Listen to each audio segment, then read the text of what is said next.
And it's complicated in the private practice world. Okay. So for instance, I'll give an example.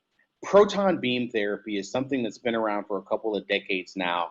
And in our field, the adaptation of it has been complicated.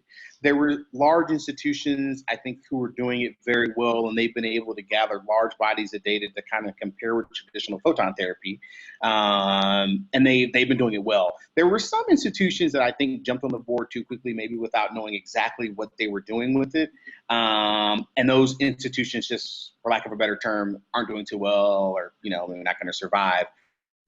And then whenever new technology comes out, just like in anything, there's always a financial side to it. So, even now, proton beam therapy reimburses quite a bit higher than traditional photon or X-ray therapy.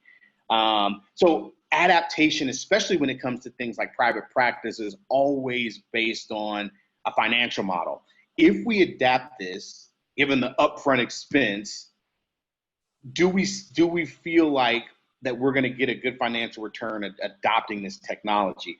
That doesn't always translate to private practice. I think academics have a little bit more money to throw around, and a lot of times you'll see them adapt technology a little bit quicker.